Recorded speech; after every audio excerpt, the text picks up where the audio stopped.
5 segundos que se una más la gente y ya están ingresando. ¿A ver video? Sí. ¿A vos estás así? Sí. No, es que no me puedo incluir, pero ya tenemos 12 seguidores, 13. ¿Me avisas cuando ya ven?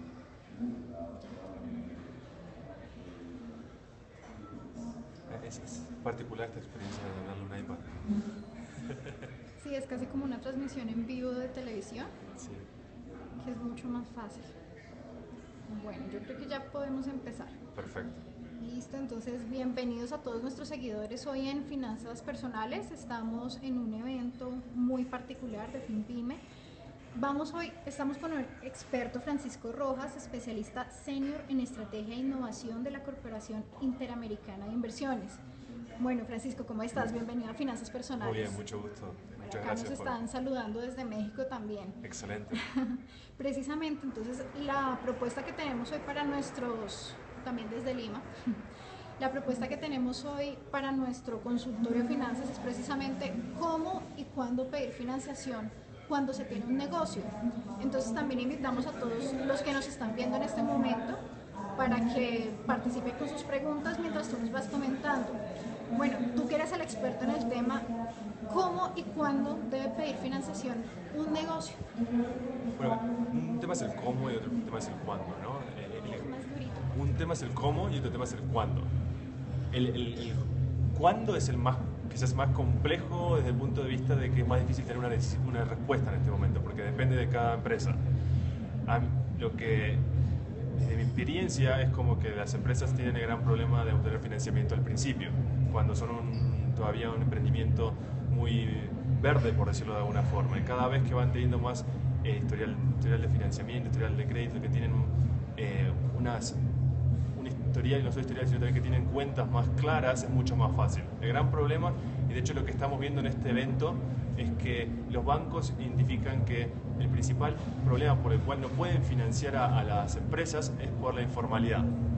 Y entienden informalidad no por el hecho tan solo de que no tenga una empresa, que operen de forma informal como eso lo entienden, sino también informalidad desde el punto de vista bancario, es la escasez de un estado financiero que esté bien hecho. Es decir, muchas veces hablamos que las empresas tienen varios tipos de estados financieros, ¿no? Tienen estado financiero para el banco, para los impuestos, hasta algunos dicen para la familia, para el socio. Entonces es muy difícil para un banco, cuando ven un estado financiero que le presentan al gobierno y le traen otro, creer cuál es el verdadero. Entonces eso es informalidad. También es cuando se mezcla todo lo que es la economía del negocio con la economía familiar.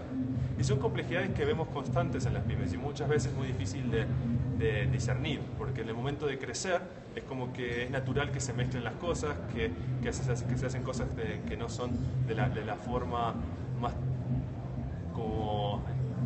más formal de un principio. Nosotros recomendamos y vemos que buscar la formalidad, aunque sea difícil y costosa muchas veces, al fin y al cabo es lo mejor, es lo que te da acceso al financiamiento. No obstante, también como parte de este foro lo que estamos buscando son qué otras alternativas hay y qué alternativas tienen las pymes más allá del financiamiento bancario, y por otro lado es cómo los bancos pueden hacer cosas, incorporar tecnologías para financiar de forma mejor a las pymes. En cómo lo pueden financiar, ¿qué pueden hacer las pymes de forma distinta? Todo el tema de crowdfunding, B2B lending, todas las plataformas de financiamiento online, cada vez más potentes, donde una pyme puede ir y obtener financiamiento a través de una página web, donde básicamente completa información de su empresa y tiene otras personas que no son especie de inversores que invierten en esa empresa. Entonces no tiene nada que ver con el financiamiento bancario. Y por otro lado, los bancos pueden incorporar nuevas metodologías para analizar riesgos. Y acá, por ejemplo, acaban de presentar todo un panel sobre ese tema y hubo una empresa que trabaja todo el tema de análisis psicométrico. Es como cuando uno va a obtener un nuevo empleo y le hacen esas pruebas de ver su inteligencia, sus capacidades y demás, lo que al fin y al cabo el éxito del negocio depende del emprendedor que está detrás. Entonces, si la lógica de eso, si no puedes analizar a la empresa porque no tienes suficiente información todavía, porque es muy joven la empresa, o porque alguna razón no tienes la información, ¿por qué no analizar al emprendedor? Y ya hay muchos bancos que están aprendiendo eso, y están implementando tecnología, y están buscando evaluar al emprendedor y ver si el emprendedor es bueno y confiando en el emprendedor, y dándole el financiamiento. Es un ejemplo. Después hay otros que usan información de redes sociales, información que existen de las transacciones que tiene esa empresa con empresas más grandes y ver cuántas compras, ventas hace y con eso tratar de evaluar más o menos cuál es el ingreso y egreso de la empresa. Perfecto. Bueno, igual acá también tenemos desde emprendedores hasta los que ya tienen su propio negocio. Cuéntanos también un poco cuáles vendrían siendo como esos errores que tú consideras de estas personas al momento que llegan también a cualquier entidad financiera o ya sea, digamos, también un capital semilla y llegan de pronto con el desconocimiento específico de algo. ¿Tú qué has visto en tu experiencia? Mira, de vuelta, el principal problema es la informalidad. Es que llegan a un banco, llegan a una institución financiera o van a pedir de vuelta también capital semilla. Si bien es algo muy distinto, el problema muchas veces es el mismo, que las cuentas no están claras. Entonces, si uno se pone un poco del lado de los bancos, y a veces cuando uno es emprendedor es difícil ponerse del otro lado, pero al mismo tiempo el banco tiene una misión, que es ganar plata, proteger los ahorros de toda la gente que confía su plata en el banco, entonces tienen que tener cierta cautela. Y si le llega a un cliente donde la información no está clara, donde estados financieros no se pueden leer bien, donde le dan un estado financiero que no es el mismo que le entrega el gobierno, esas cosas empiezan a levantar luces rojas. Y eso es muy difícil. Entonces creo que el principal problema es ese, es tratar de tener la información lo más formalizada posible, tratar de tener las cuentas bien ordenadas, tratar de no mezclar el negocio con la economía familiar. Esa separación es fundamental.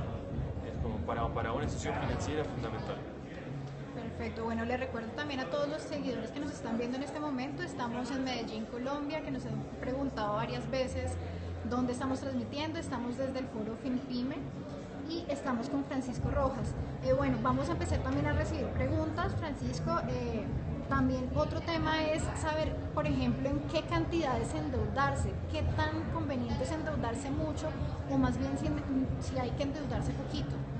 Esa es una pregunta bien complicada porque depende mucho del tipo de empresa, depende mucho del momento de crecimiento, depende del plan de negocios que tengan, ¿no? Es como que, y déjenme usar un ejemplo que va mucho más allá de una pyme, pero es, por ejemplo, Amazon, que es una empresa enorme, sigue teniendo pérdidas y sigue invirtiendo y la gente cada vez vale más la empresa. ¿Cómo es eso, no? Al fin y al cabo es como que la gente confía en que todas esas inversiones que están haciendo en el futuro van a traer muchos ingresos y Amazon se está endeudando y lo que está haciendo es apostando al futuro y que en el futuro va a obtener ingresos y los inversores lo que hacen es, bueno, descontar todos esos ingresos futuros que va a tener y traerlos acá al presente, es decir, yo invierto en esto, yo apoyo a esta empresa aunque pierda plata.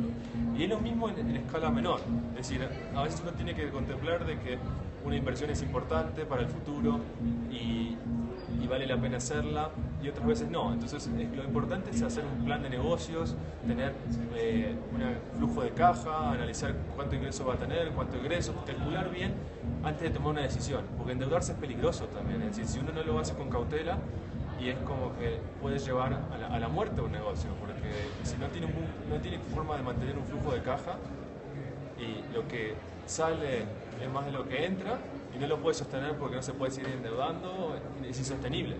Entonces eso es lo importante, es plan de negocio, flujo de caja y en base a eso tomar decisiones. Incluso acá nos están preguntando precisamente eso, ¿cuándo considerar que una deuda es mala precisamente?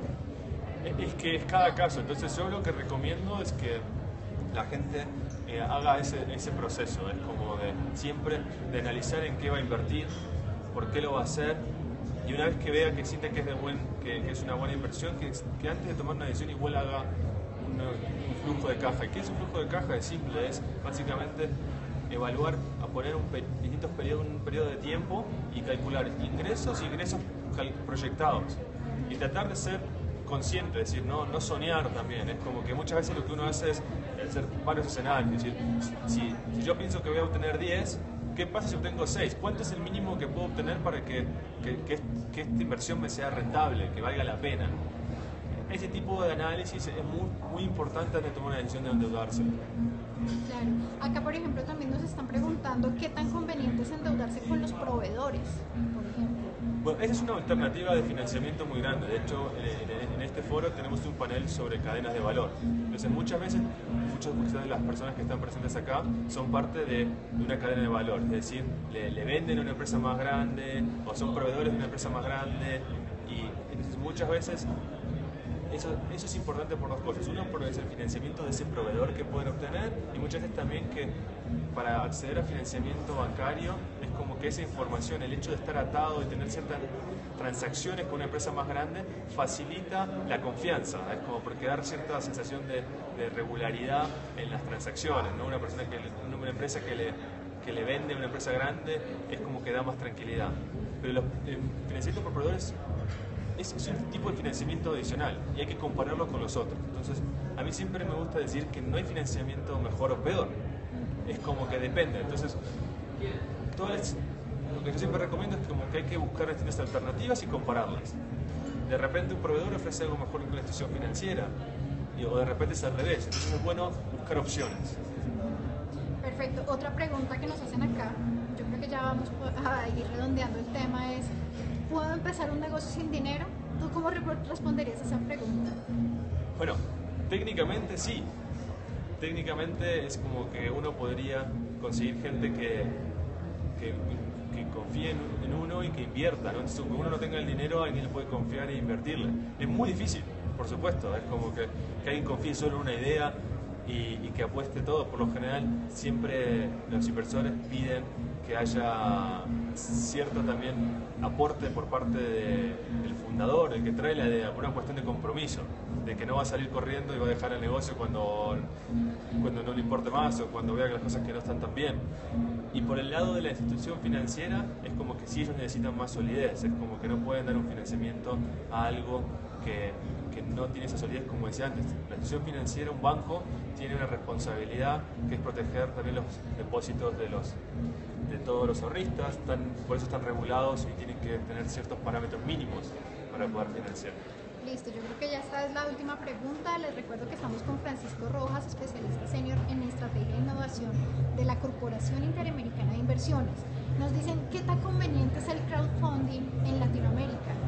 Es una opción adicional, como decía antes, no hay opción buena y opción mala. Es decir, todas las opciones hay que contemplarlas. Y para muchas empresas el crowdfunding es una alternativa muy interesante, que les puede dar acceso a un financiamiento en mejores condiciones, mejores términos, pero para otras quizás que ya tienen más historial de crédito, les conviene ya ir a acceder a otro tipo de financiamiento más tradicional. Entonces, creo que es algo que deben considerar. Y de vuelta, mi mensaje es considerar todas las opciones posibles antes de tomar una decisión, no ir por una a ciegas. Perfecto. Bueno, Francisco, muchísimas gracias por haber participado con nosotros. Por favor. Entonces, esperamos tenerte en una próxima ocasión. Muchísimas gracias. Cuando quiera, mucho gusto.